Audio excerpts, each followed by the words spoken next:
बुद्धं शरणं गच्छामि, धम्मं शरणं गच्छामि, संघं शरणं गच्छामि.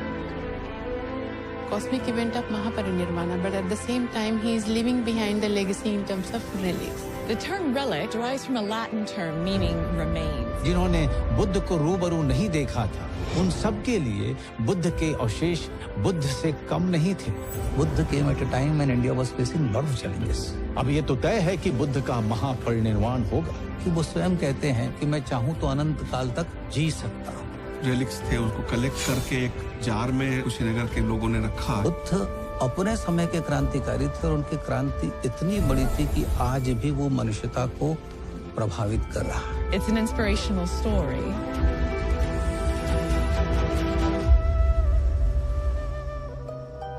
भारत अवतारों की धरती रही है. जाने कितने देवता, ऋषि मुनि, राजा, महाराजा और विद्वान इस धरती पर आए और अपने जीवन और विचारों से इसे संपन्न बनाया. लेकिन इस धरती पर चली आ रही ज्ञान, विज्ञान, धर्म और संस्कृति की धारा को मोड़ देने वाले वे पहले युग पुरुष हुए. उन्होंने जन्म इंसानों का लिया था, पदवी उन्हें महात्मा की मिली और सम्मान और दर्जा उन्हें भगवान का मिला. जी हाँ, सही समझे आप, मैं महात्मा बुद्ध की बात कर रहा हूं.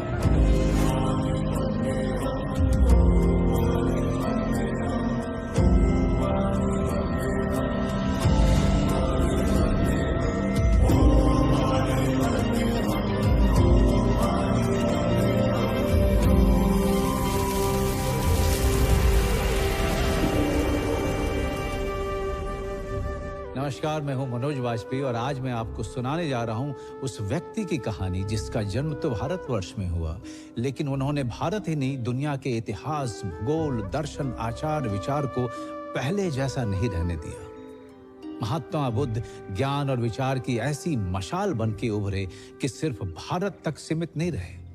उनके विचार पहले लोगों के लिए जीने का तरीका बना, फिर मत और फिर वो धर्म बनकर दुनिया भर में फैल गया. Extraordinary circumstances which is challenging the society, there comes an extraordinary personality who gives a new direction to the society and history is created. Buddha came at a time when India was facing lot of challenges.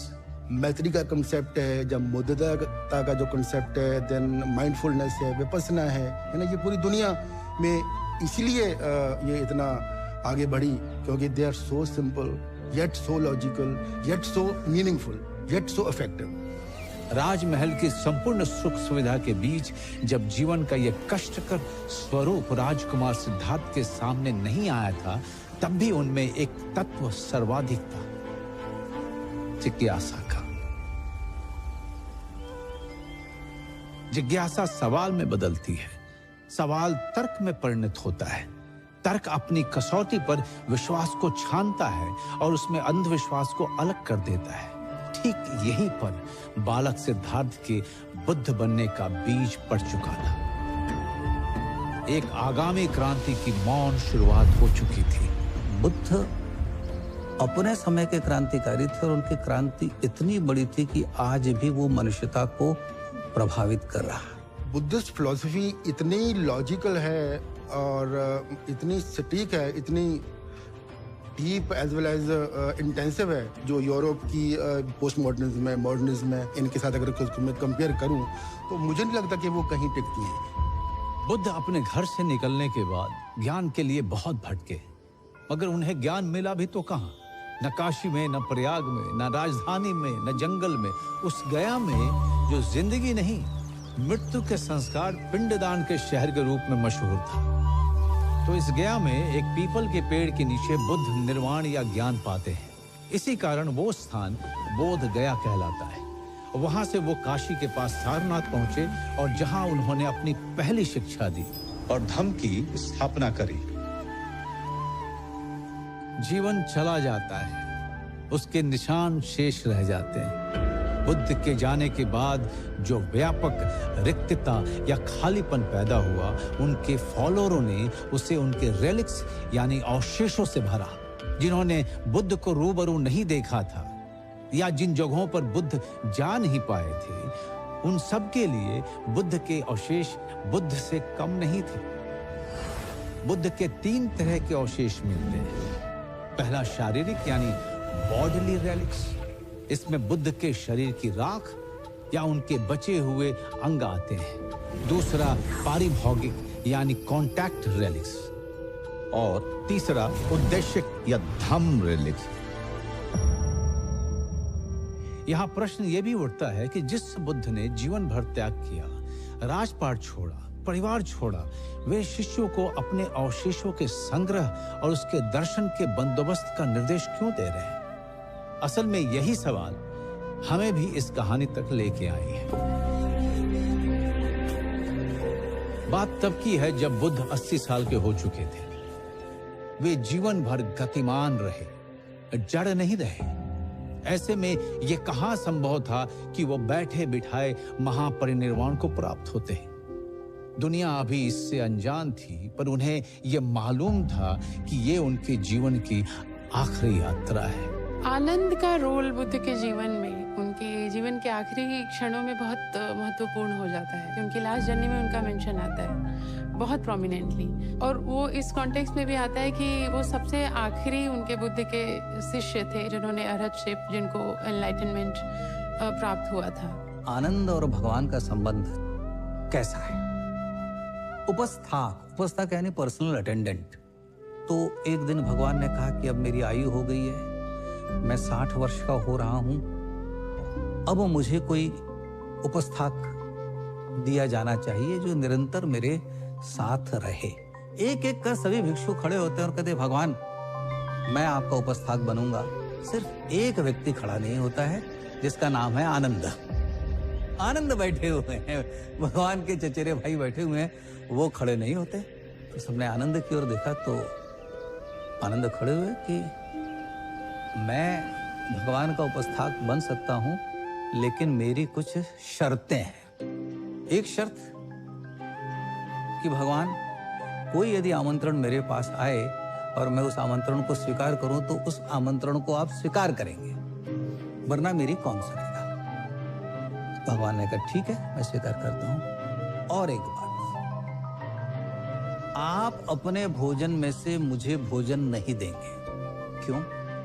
जाहिर सी बात है, ताकि और भिक्षु ये ना सोचें आनंद ने ये काम इसीलिए चुना है कि आनंद को अच्छा भोजन मिलेगा। आप मुझे जहां हर जगह आपको आमंत्रण मिलता है वहां नहीं ले जाएंगे, ताकि और लोग ये ना सोचें कि आनंद ने ये काम इसीलिए स्वीकार किया है कि आनंद भगवान के साथ भोजन के लिए। आप मुझे श्रेष्ठ चिवर, अच्छा चिवर चुनकर नहीं देंगे। मैं जो वस्त्र भिक्षा मांगकर ले आऊंगा, मैं वही पहनूंगा। तो कितनी सुंदर कथा है कि एक चचेरा भाई अपने भाई का उपस्थाक रहता है और जीवन का उसको कोई लोभ नहीं है। वो कितनी शर्तें भगवान के साथ रखता है कि किसी के मन में कभी ये ईर्ष्या न हो कि मैंने ये लाभ के लिए किया। बुद्ध की जीवन यात्रा का फलक गंगा की मध्य और निचली घाटी के इलाकों से होते हुए मिथिला और नेपाल की तराई तक फैला हुआ था। वे लगातार घूमते हुए ज्ञान बांटा करते थे, सिवाय चातुर्मास या वर्षा ऋतु के, जिसे बुद्ध का वर्षावास कहा जाता था। वैशाली की बाहरी सीमा पर बसे बेलुआ गांव का वर्षावास बुद्ध की अंतिम यात्रा का प्रस्थान बिंदु साबित होता है।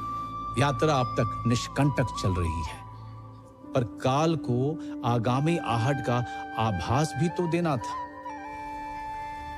बुद्ध बीमार पड़ गए। उनके शिष्यों ने काल की इस कुंडी की ध्वनि नहीं सुनी। बुद्ध मुस्कुराए, अपनी संकल्प शक्ति से अपने को स्वस्थ किया और अगले पड़ाव चपाल चैत्य पहुंच गए। बुद्ध जानते थे उनका जाना इस दुनिया और विशेषकर उनके शिष्यों के लिए एक सदमा होगा, पर यदि आगत की पूर्व सूचना दे दी जाए तो वे बचे हुए समय में अपने को इसके लिए मानसिक रूप से तैयार कर पाएंगे। बुद्ध समझ गए थे कि महापरिनिर्वाण की घोषणा का सही समय आ गया था। उन्होंने अपने अभिन्न शिष्य आनंद को याद किया। आनंद बुद्ध के साथ 2.5 दशक से हैं। वे बुद्ध के इतने निकट हैं कि अक्सर उनकी बात कहने से पहले समझ जाते हैं। तो बुद्ध ने आनंद को बुलाया। बुद्ध उनसे कहते हैं, तुम बोलो तो मैं इस धरती पर तब तक रह सकता हूं जब तक ये धरती रहेगी। बुद्ध की बात बोलने से पहले समझ जाने वाला आनंद आज बोलने के बाद भी नहीं समझ पा रहे थे। यहाँ प्रश्न ये उठता है कि बुद्ध ने आनंद से ये बात क्यों कही? कि वो स्वयं कहते हैं बुद्ध कि मैं चाहूं तो अनंत काल तक जी सकता हूं। भगवान का यहाँ तात्पर्य धम्म से है कि हम अक्सर व्यक्तियों को स्वीकार करते हैं, उनके विचारों को छोड़ देते हैं। यहाँ तथागत ने स्पष्ट कर दिया है कि बुद्ध से बड़ा बुद्ध का विचार है, धम्म है। तो जिस अनंत काल तक की बात हो रही है वह धम्म के संदर्भ में हो रही है। आनंद उस बात को कंप्रीहेंड नहीं कर पाते हैं और वो इग्नोरेंट रहते हैं। Buddha repeated this for 3 times. But Ananda did not say anything in favor of Gautam Buddha to continue till the end of this world. Buddha अपना सवाल दोहराते हैं, तिहराते हैं, और आनंद की तंत्रा नहीं टूटती है। बुद्ध उन्हें मुस्कुराते हुए बाहर भेज देते हैं। यह समय इस यात्रा के लिए अगला कदम उठाने का था। बुद्ध अपनी गुफा में साधनारत हो जाते हैं। उन्हें महापरिनिर्वाण का निर्णय लेना है, लेकिन उन्हें इस जगत की भी चिंता करनी है। साधना के बीच महापरिनिर्वाण के हाँ ना का तर्क वितर्क चल रहा है, और यहां आता है बुद्ध का बहुत पुराना साथी मारा। एक मिनट, मारा को मैंने बुद्ध का साथी क्यों कहा? क्योंकि मारा तब भी साथ था जब बुद्ध ज्ञान की प्राप्ति के लिए भटक रहे थे।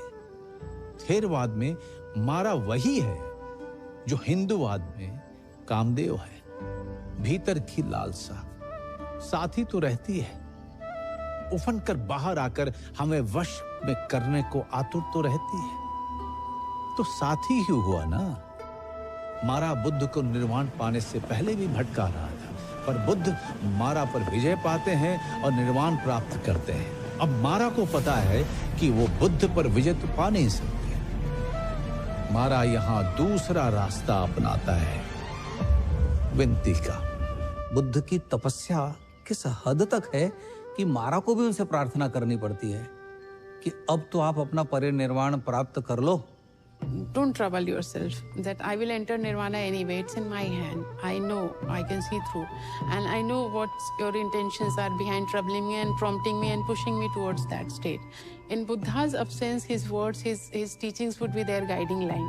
At the same time, he needs to address the people and the Sangha in a structured way. Buddha himself says, if I take Mahaparinirvana now, that will not be the justice to the monks, because it is my duty that before leaving this world, I should give my last deshana, last blessings to them. शरीर जरा, ये इसका क्षय होगा, इसका उनको ज्ञान है। ये शरीर अब मेरा साथ नहीं देगा। 80 वर्ष तक इस शरीर ने बुद्ध का साथ दिया है, अब इसे जाना है, इसका क्षय होगा, क्षरण होगा। He ultimately said to Mara that, okay, don't worry, within 3 months, I will be accepting Mahaparinirvana. मारा खुश था। उसने बुद्ध को महापरिनिर्वाण के लिए राजी कर लिया था, और इसकी आनंद के सामने घोषणा भी करा ली थी। बुद्ध नहीं होंगे तो मारा के लोभ लालसा का बोलबाला रहेगा। लोग ज्ञान कर्म से ज्यादा भोग की ओर परिणत होंगे, पर मारा बुद्ध के एक और निर्णय को जानता नहीं था। बुद्ध अपने नहीं रहने की आगामी स्थिति में अपने ज्ञान को विस्तार देने के लिए, अपने अवशेषों के सुरक्षित संग्रह और जनमानस के लिए इसके दर्शन की व्यवस्था कराने का निर्णय ले चुके थे। चपाल चैत्य में अपने महापरिनिर्वाण की घोषणा कर बुद्ध अपने भिक्षुओं की टोली के साथ आगे बढ़ रहे हैं। वे एक पल के लिए वैशाली को पलटकर निहारते हैं और फिर आनंद से कहते हैं, हम पश्चिम की तरफ जा रहे हैं आनंद, पश्चिम जिधर सूर्य अस्त होता है। वैशाली को मैं अब कभी नहीं देख पाऊंगा। असल में बुद्ध के महापरिनिर्वाण लेने के निर्णय की बात वैशाली में फैल गई थी। उन्हें लगा वे फिर कभी बुद्ध को देख नहीं पाएंगे। पूरा शहर बुद्ध की इस अंतिम यात्रा में उनके पीछे चल पड़ा। लोगों की इस विशाल हुजूम के साथ चलना संभव तो नहीं था।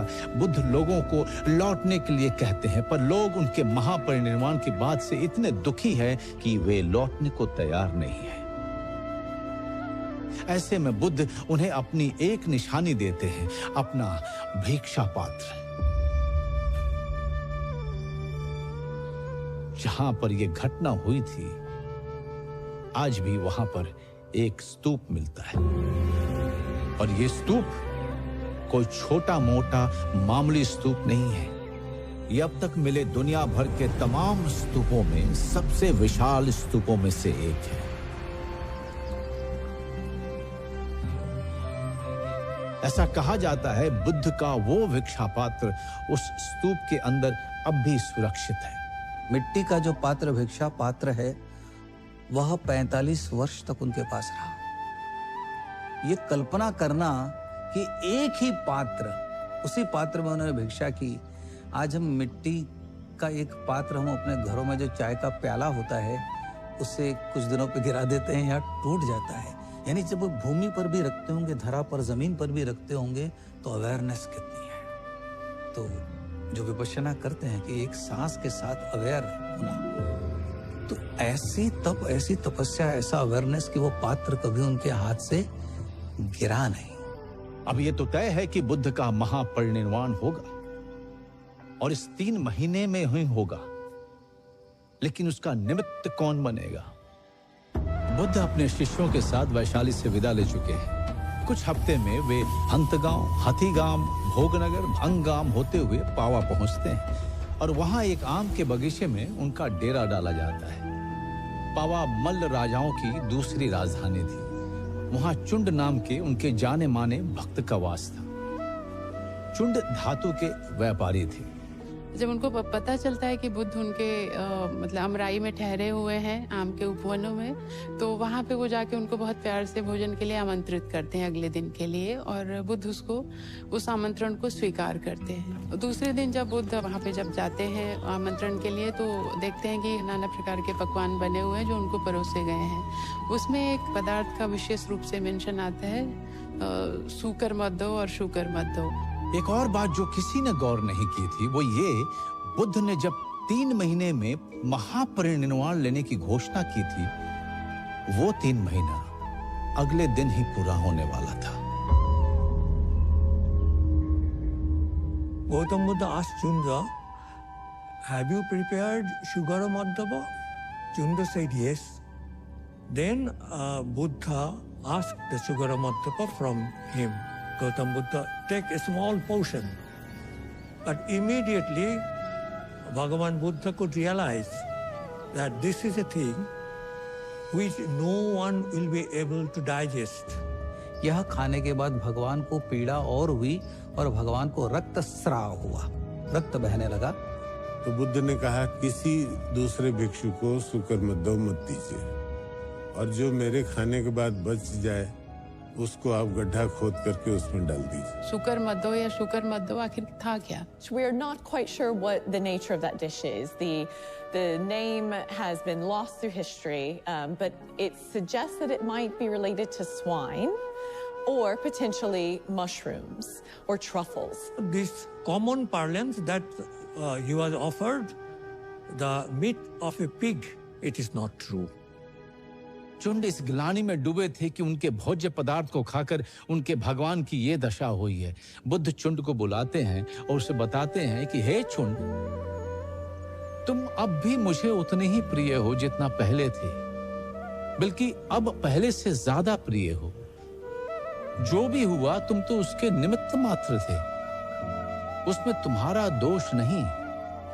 और वो चुंद के लिए भी संदेश देते हैं कि मेरे जीवन में 2 भोजन मेरे लिए सबसे महत्व के रहे हैं। एक सुजाता, जिसका भोजन करके मुझे सम्यक संबोधि प्राप्त हुई, ज्ञान प्राप्त हुआ, और दूसरा चुंद का भोजन, जिसे करने से मैं महापरिनिर्वाण प्राप्त कर रहा हूँ। चीजें जिस तरह से एक कॉस्मिक ऑर्डर में चल रही हैं, वहाँ पे चुंडा एक माध्यम बन रहे हैं। उनको होना उसी वे में जैसे वो होंगी, बट उस एनेक्डोट में लिखने वाले ने, जिसने दिग्ग निकाय लिखा है, उसके नज़रिए से मारा एक ऐसा फोर्स है जो बुद्ध को डेविएट कर रहा है। चुंद एक ऐसे एजेंट है जिन्होंने वो खाना परोसा जिससे उनकी तबीयत खराब हुई। आनंद एक ऐसे एजेंट है जिन्होंने उनके प्रॉम्प्ट को, उनकी बात को समझा नहीं और उनको रुकने के लिए अनुरोध नहीं कर पाए। Things will happen that way, but उनका एक मीडियम और ये पात्र बदल रहा है, और ये देखने का नजरिया है जिसने ये दिग्ग निकाय लिखा है। बुद्ध अपनी पीड़ा पर अपनी मुस्कान का आवरण डालते हैं और आनंद से कुशीनारा की ओर चलने को कहते हैं।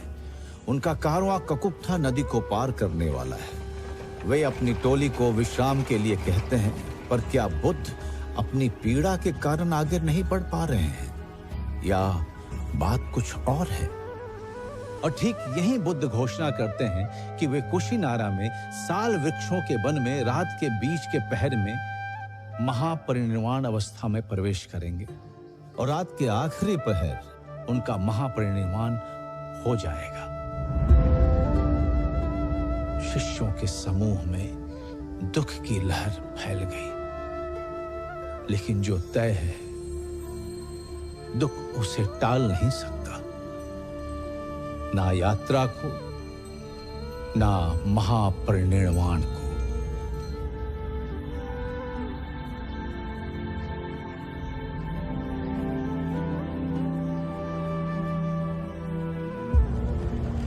बुद्ध का कारवां हिरण्यवती नदी को पार कर तब के कुशीनारा और अभी के कुशीनगर के साल वृक्षों के उपवन में पहुंचता है, जहां 2 साल वृक्षों के बीच उनकी शैया लगाई जाती है।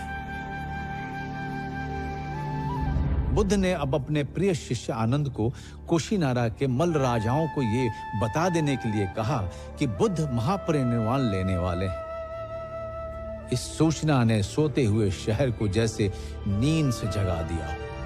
पूरा शहर आधी रात को साल वृक्ष के उस वन में जमा हो गया। बुद्ध लेटे हुए हैं, उनका सिर उत्तर की तरफ है और मुख पूरब की तरफ। एक हाथ सिर के नीचे है, जैसे थका हुआ सिंह लेटा हो। उनकी ये मुद्रा महापरिनिर्वाण मुद्रा के नाम से दुनिया भर में प्रसिद्ध है।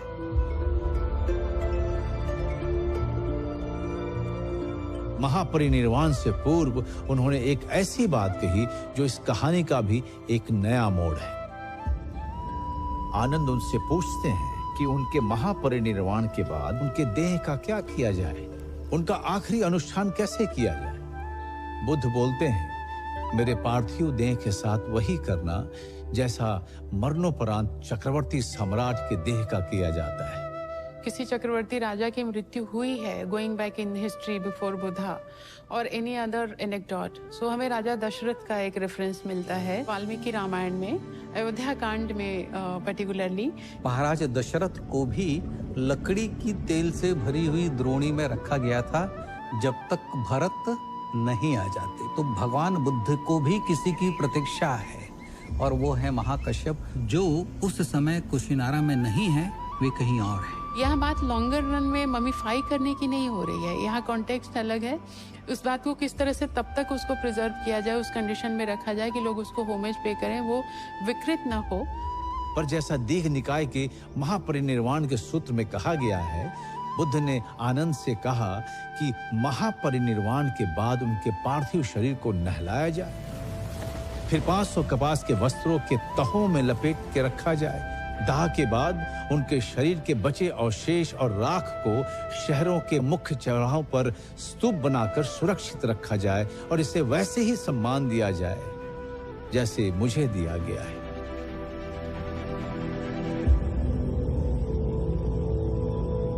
बुद्ध जैसे ही महापरिनिर्वाण को प्राप्त होते हैं, एक भूचाल आता है।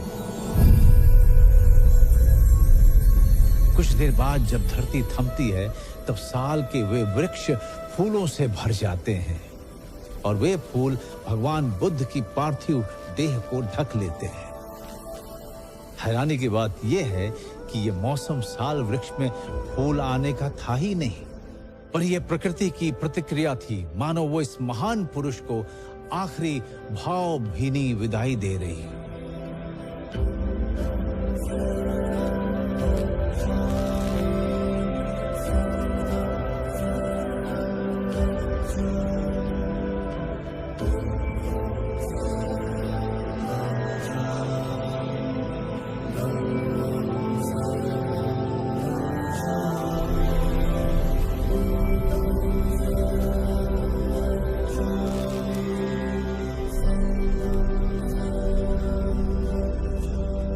7 दिन तक उनका शरीर दर्शन के लिए रखा गया।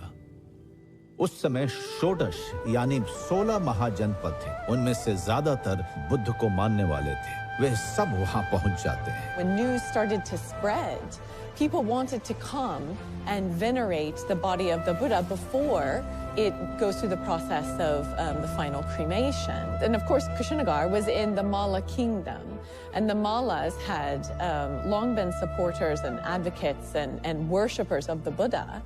कुशीनारा के मल्लों को बुद्ध के महापरिनिर्वाण का दुख तो था, पर उन्हें ये गौरव भी मिला था कि तथागत का महापरिनिर्वाण उनके राज्य में हुआ। उन्होंने पूरे शहर में बुद्ध की अंतिम यात्रा निकालनी चाहिए।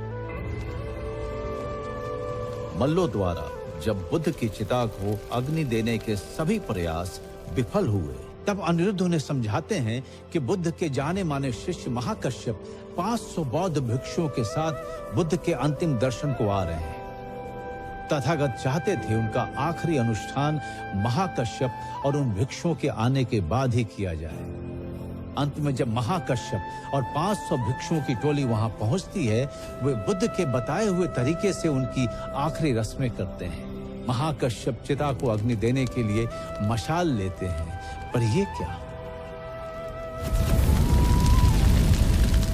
उनके जलाने से पहले बुद्ध की चिता खुद प्रज्वलित हो गई। ये अग्नि सामान्य अग्नि नहीं थी। ये शीघ्रातिशीघ्र बुद्ध की बची हुई देह को जला देना चाहती थी, तभी वर्षा होती है। पर वो वर्षा बुद्ध की चिता बुझाती तो है, पर जलने के बाद और अंत में बचता है तथागत के कपाल का एक हिस्सा, उनके 4 दांत और कंधे के नीचे की हंसली की 2 हड्डियां, ढेर सारी राख और crystals. What are we getting out of that? Not just the cosmic event of Mahaparinirvana, but at the same time he is leaving behind the legacy in terms of relics. And the cult of relics starts from here. The term relic, which is used in English, is derives from a Latin term meaning remains or what is left behind. Relics and stupa is synonymous in case of Gautam Buddha. Last rites होने के बाद relics थे, उसको collect करके एक jar में कुशीनगर के लोगों ने रखा। जो मल्ल शासक थे उनका एक काउंसिल हॉल था, उस काउंसिल हॉल में उसको ले आके रखा गया। गाजे बाजे के साथ, तरह तरह के फेस्टिविटी के साथ पब्लिक के दर्शन के लिए संभवतः रखा गया होगा। इस सीन को जिस तरह से इंडियन आर्ट पे डिपिक्ट किया गया है, विदिशा से एक पैनल मिलता है जहाँ पे असभय दानम there is a inscription and relics are shown to be kept there. And that is how people they came and they paid the homage. At the same time, they are also celebrating. So उत्सव है, नृत्य है, गान है। There are 8 clans were present at that time. They all wanted to have part of Buddha's body as the relics. Buddha ने महापरिनिर्वाण कुशीनारा में लिया है, तो मल्लों को लगता है भगवान के इन अस्थि अवशेषों पर कुशीनारा के मल्लों का अधिकार है। वे उसे लेकर एक संस्थागार में रखते हैं। कहीं न कहीं मल्लों को इस बात का आभास जरूर है कि भगवान बुद्ध के अनुयायी कई महाजनपदों में है जो इसके लिए मांग करने आएंगे। और जैसा हम जानते हैं, जब अजातशत्रु को ये खबर पहुंची, अजातशत्रु अब उनका अनुयायी बन चुका है और वो चाहता है कि भगवान के अस्थि अवशेष मगध में आए। उन्होंने अपने एक मैसेंजर को भेजा कि चूंकि मैं क्षत्रिय वंश का हूँ और तथागत बुद्ध का एक नाम जो उनको बहुत आदर के साथ दिया गया है, भी क्षत्रिय शाक्य क्षत्रिय थे, तो उस लिहाज से मेरा एक राइटफुल शेयर बनता है और वो मुझे दिया जाए। अजातशत्रु पहले तो वो संदेश देना चाहता है कि भगवान के अवशेष मुझे दिए जाएं, पर वो जानता है कि कुशीनारा के मल्ल इतनी आसानी से नहीं देंगे, तो वो उनके साथ युद्ध करने की तैयारी के साथ सेना लेकर चल पड़ता है और कुशीनारा के बाहर आकर मल्लों को संदेश भेजता है। मल्ल देने के लिए तैयार नहीं है और ऐसी स्थिति आ गई है कि भगवान बुद्ध की अस्थियों को लेकर युद्ध होगा, क्योंकि और भी जनपदों के लोग जिनकी भगवान में आस्था थी वे सब आए। Lichvis of Vaishali also sent the messenger that we also belong to the Kshatriya clan, and Buddha himself came from the same Kshatriya caste, the warrior caste, and we claim a share in his bodily remains. शाक्यास जो उनका पैतृक वो है, उनका तो claim बनता ही था कि भाई हमारा ही होना चाहिए. Brahmanas of Betadipa, they claim that we are the Brahmins. So we should get a part of the Buddha's body. जैसे अलकप एक जनपद था, उसके बुली लोग वो वहाँ आए, रामग्राम के कोलिये आए. इवन आर्कियोलॉजिकल रेफरेंस अगर आप बोले तो सांची में जो सदर्न गेट है, वहाँ जो शुंगा पीरियड का रेलिंग है, उस पर जो कार्विंग्स हैं, उसमें यही कहा गया, नैरेटिव यही है कि उसी वॉर का वो डिपिक्शन है वहाँ. संघर्ष होने को है, और ऐसे में द्रोण नाम का एक ब्राह्मण उन सबको कहता है कि भगवान बुद्ध के हम सभी उत्तराधिकारी हैं, सभी पर उनका अधिकार है. तो बजाय इसके लिए हम लड़ें, क्यों नहीं हम भगवान के पवित्र अवशेषों को आपस में बांट लें. तो जो रेलिक्स, डिस्ट्रीब्यूशन ऑफ रेलिक्स की कहानी है, ये यहां से प्रारंभ होती है.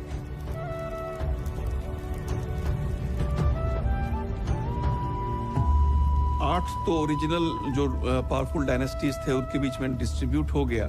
स्टोरी ये भी है कि वो +2 और हुआ है. द्रोण को भी कुछ शेयर मिल पाया, क्योंकि द्रोण संभवतः उस पात्र में मध का प्रयोग किए थे before putting the ashes inside. तो उसका जो भाग रह गया वो द्रोण के पास रह गया. Drona collected the right canine teeth and put it under his cap. The god Indra saw it from heaven. Indra thought that Drona will not be able to give proper respect to the Sharira Dhatu of Gautama Buddha. It is better, let me collect it. And he took it to the Tushita heaven where a stupa was built. और अंत में पिपली one के मौर्य, जिसका बाद में संबंध चंद्रगुप्त और अशोक से आता है, उनके हिस्से में भी गए. लेकिन तब तक अस्थियों का बंटवारा हो चुका था, लेकिन जिस चिता पर भगवान को रखा गया था, उसके कोयले बचे हुए थे, उन्हें वो दिया गया.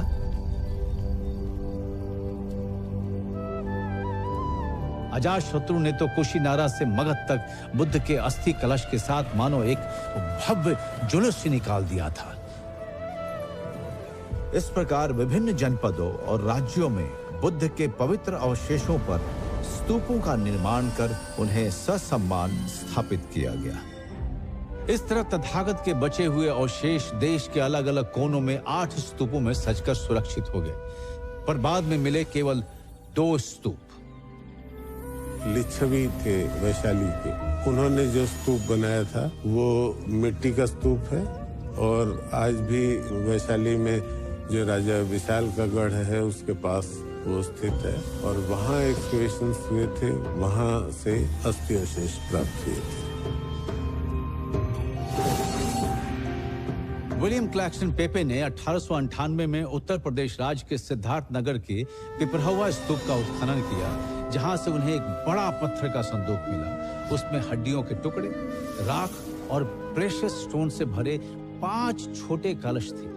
इन कलशों में से एक पर ब्रह्मी शिलालेख था, जिसमें लिखा था, दिव्य गौतम बुद्ध का ये अवशेष मंदिर शाक्य सुकीर्ति भाइयों का दान है, जो उनकी बहनों, बेटों और पत्नियों से जुड़े हैं. इस अवशेष में बुद्ध की हड्डी के टुकड़े थे. पिपरावा का जो एक्सकवरी थी रेलिक कैस्केट की, वो अपने आप में ग्राउंड ब्रेकिंग थी. अस्थि अवशेष भी थे और सोने, चांदी और सेमी प्रेशियस स्टोन्स के अवशेष थे. वो बहुत सारे अभी भी म्यूजियम में वहाँ रखे हैं. कुछ पेपी की जो फैमिली थी जो लंदन चले गए, वो उन लोगों ने वहाँ रखे हैं. उन्होंने जो वो अवशेष थे वो सियाम यानी थाईलैंड के राजा को अर्पित कर दिए. इसके 2 साल बाद कुछ अवशेष जो उनके पास और थे, उन्होंने जापान के बौद्ध भिक्षुओं को दे दिए. इन अवशेषों के विश्लेषण से ये मालूम हुआ कि अस्थि कलश पर लिखे इंस्क्रिप्शन बुद्ध के समय से नहीं मेल खाते. इस परिणाम ने विद्वानों की उपलब्धि को चुनौती दी कि अगर ये बुद्ध के समय से नहीं हैं, तो ये किस समय अवधि के हैं. इस चुनौती को स्वीकार करते हुए केएम श्रीवास्तव ने फिर से उसी जगह पर उत्खनन शुरू किया और ठीक पेपे के उत्खनन किए हुए स्तर से निचले स्तर पे उन्हें 2 अस्थि कलश और उनमें रखे बुद्ध अवशेष एवं क्रिस्टल्स मिले। पेपे का जो एक्सकवेशन रहा वो मैक्सिमम मौर्यन पीरियड तक ही लिमिटेड रहा। 1970 के दशक में फिर से एक्सकवेशन हुआ और उस स्थान से नीचे और भी अस्थिअवशेष प्राप्त हुए। तो अब विद्वानों में आपस में मतभेद है कि जो ओरिजिनल 1890 के दशक में जो अस्थिअवशेष मिले थे, जिनके ऊपर एक अल्बास्टर का घड़ा था और उसके ऊपर लिखा हुआ था पाली में कि इसमें शाक्यों के राजकुमार और भगवान बुद्ध की अस्थि के अवशेष हैं और साथ साथ शाक्यों में जो उनके वंश में उनके भाई बहन और दूसरे लोग हैं उनके भी अवशेष हैं। तो क्या ये अस्थियां भगवान बुद्ध की हैं या जो उस घड़े में पहले मिली थी वो बुद्ध की हैं? ये थोड़ा सा विवाद का विषय है, लेकिन इतना निश्चित है कि ये अस्थियां बुद्ध की भी हैं और उनके क्लैन के जो दूसरे लोग थे, उनके भाई बहन और परिवार के लोग, उन सब की अस्थियां हैं। एक ही स्थान में 2 भिन्न स्तर से बुद्ध के अवशेष प्राप्त होना ये एक असामान्य घटना थी और इस गुत्थी का समाधान छुपा था भारत के गौरवमय इतिहास के सबसे महत्वपूर्ण और शक्तिशाली साम्राज्य मौर्य साम्राज्य में। जी हाँ, हम बात कर रहे हैं सम्राट अशोक की। 19वीं सदी के पहले चौथाई हिस्से तक किसी को पता नहीं था कि भारत में अशोक नाम का कोई राजा था या हमारे देश में बुद्ध धर्म इस लेवल का था। मोहम्मद तुगलक के पास एक स्तूप आया, उसके ऊपर भी ब्राह्मी स्क्रिप्ट लिखा हुआ था। किसी को कुछ पता नहीं था कि ये क्या है। एक स्कॉलर प्रिंसिप जिनका नाम था, उन्होंने उस स्क्रिप्ट को 30 साल लगाए उसको डिसाइफर करने के लिए। उनकी डिसाइफर करने के बाद पता चला कि ये ब्राह्मी स्क्रिप्ट है और कोई अशोक नाम का कोई राजा था जिसने बुद्ध धर्म को पूरे देश में फैलाया। It is said that he built 84,000 stupas in his entire empire. His empire ranging from Afghanistan almost to the southern end of the Bharatavarsha. कई बार ये देखने में आता है कि पहले स्तूप बनाया गया होगा वो मड ब्रिक से बना हुआ है, जबकि दूसरी लेयर वो बर्न्ट ब्रिक्स की बनी हुई है। ये एक लेटर एडिशन हो सकता है और इस बात को प्रूव करता है कि जो ओरिजिनल स्तूप रहा होगा उसको ओपन करके अशोक ने वहाँ पे उसको एनलार्ज करवाया और उसमें बर्न्ट ब्रिक्स का इस्तेमाल किया। अगर आज पूरे एशिया में बुद्ध धर्म है तो वो अशोक के प्रयासों की वजह से है। ऐसे तो सम्राट अशोक बुद्ध के ज्ञान से पहले से परिचित थे, पर मानने वाले नहीं थे। कलिंग युद्ध में अभूतपूर्व रक्तपात देख के अशोक का हृदय परिवर्तन होता है और बुद्ध से उनका परिचय अब बुद्ध पर विश्वास में बदल जाता है। वे हिंसा का मार्ग छोड़ धर्म का कल्याणकारी रास्ता चुनते हैं। बुद्ध के ज्ञान और करुणा की छाव में मानव कल्याण और बौद्ध धर्म के प्रचार को ही अपने जीवन का लक्ष्य बना लेते हैं। जो भी व्यक्ति सच्ची आस्था के साथ बौद्ध धर्म में धातु अवशेषों पे कोई स्तूप बनवाएगा, he will be entitled to certain good fortune, like certain merits. कहते हैं मोगली पुत्र तिस्य की प्रेरणा से ही अशोक अपने समय के सभी 8 स्तूपों पे जाते हैं।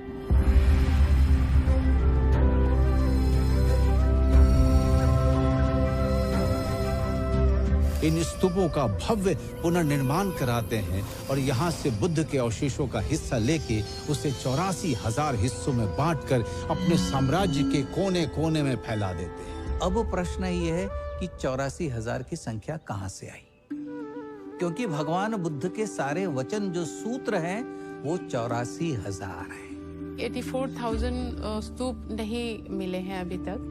क्या ये एक ऐसा एलिगोरिकल नंबर हो सकता है जहाँ पे लिखने वाले ने लिखा है, या फिर वो ईंटों का इस तरह का प्रकार है, इतने 1000 ईंट उसमें लगी हुई थी उस स्तूप में? क्या इस बात को इंडिकेट कर रहा है या फिर कहने का एक तरीका है? This might be a hard task to say but I'm going to open the stupa up and I'm going to take those relics out in order to give them to everyone.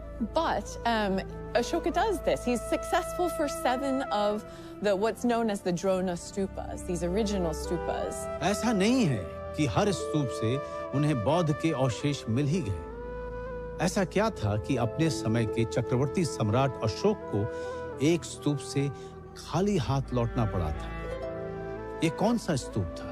There are numerous texts that tell us different versions of this story, but one of the most common is that when Ashoka approaches the stupa, he realizes that it is now in the underwater kingdom of the Nagas.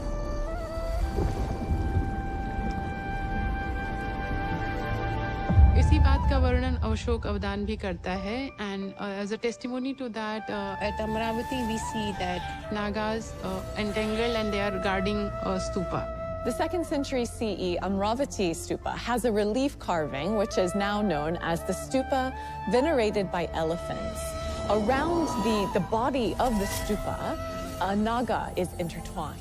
And Nagas are incredibly important. They love the relics, but they're also fantastic protectors of the Buddha's Dharma and his relics. इस historicity को ये depiction prove करता है कि ये घटना हुई होगी अशोक के जीवन काल में और वो रामगांव के स्तूप से धातु अवशेष बुद्ध के निकाल नहीं पाया था। कोलियों द्वारा निर्मित रामग्राम का यह स्तूप बुद्ध के अवशेषों पर बने प्रमुख स्तूपों में से एक है, जो आज भी एक विशाल टीले के नीचे सुरक्षित और संरक्षित है।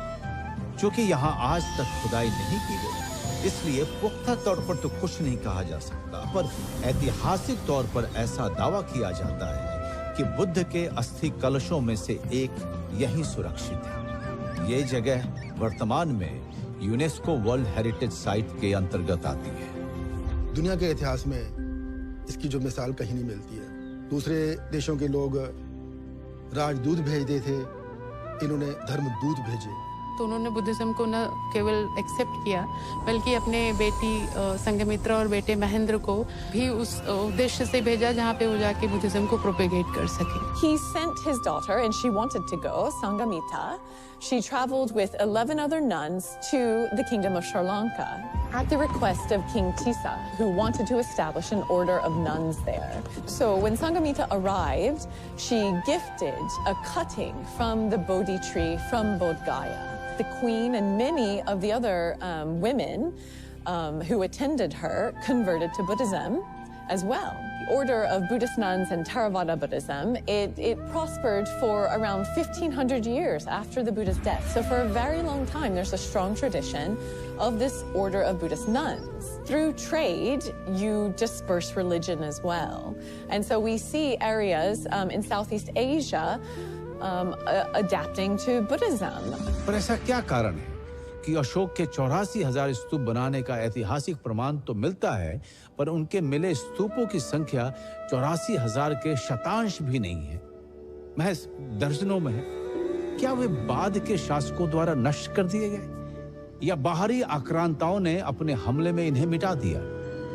क्या बाद में बौद्ध धर्म के ये अवशेष स्थानीय शासकों और विदेशी हमलावरों दोनों की हिंसा और क्रूरता का शिकार बने?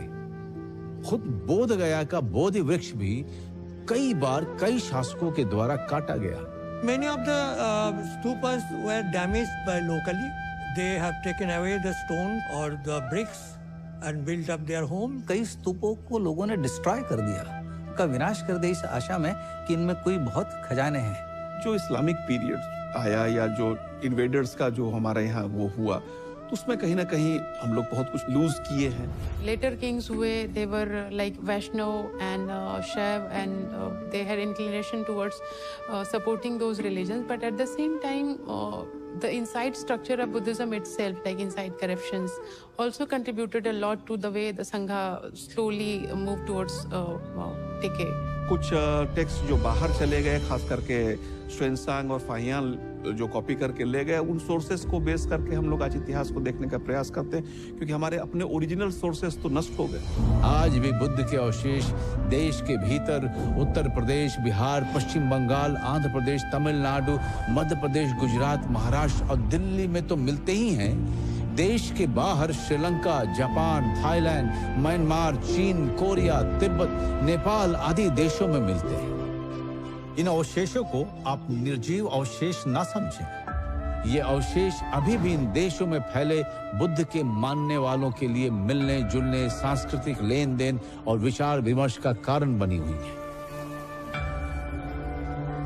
इन अ वे उनके लिए बुद्धा के ही एक प्रेजेंस का एक फॉर्म है। तो जो रिलिक फेस्टिवल्स हैं उसमें आप देखेंगे पूर्णिमा के दिन वहाँ पे प्रोसेशन निकलता है, exactly the way relic portions were distributed after Buddha's death. Likewise, the royal procession, the way each king took away their share, उसी सीन को इनेक्ट करते हुए they pay their homage to the relics, and for them it's like celebration of continual presence of the Buddha himself.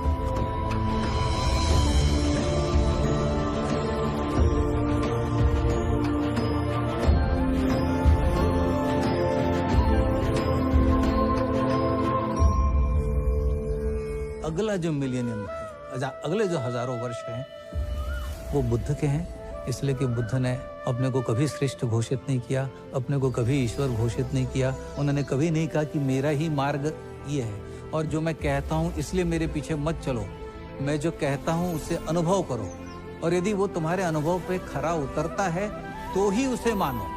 उन्होंने किसी पुस्तक को श्रेष्ठ नहीं माना। उन्होंने वेदों से भी प्रश्न करने को कहा, उन्होंने वेदों को भी प्रमाण नहीं माना।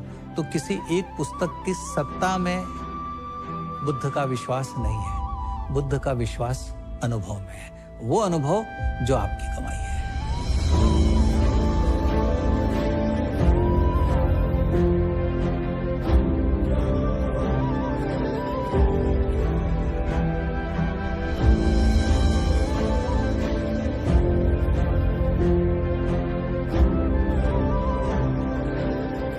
असल में बुद्ध का समूचा जीवन और उनका पूरा सिद्धांत 3 चीजों पर टिका था: बुद्धि, साहस और करुणा।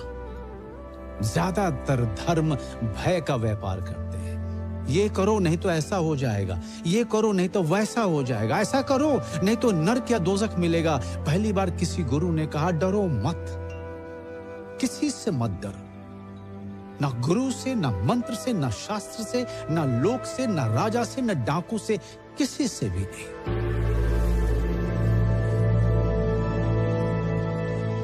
हम इस कहानी को यहां रोक रहे हैं, खत्म नहीं कर रहे हैं, क्योंकि महात्मा बुद्ध के जीवन के आखिरी निर्णय से शुरू हुए उनके अवशेषों की कहानी को ना तो हम खत्म कर सकते हैं, ना कोई और। उनके अवशेष बुद्ध के अनुयायियों को शांति के लिए आपस में जोड़ते रहेंगे, बुद्ध के शरण में पहुंचाते रहेंगे।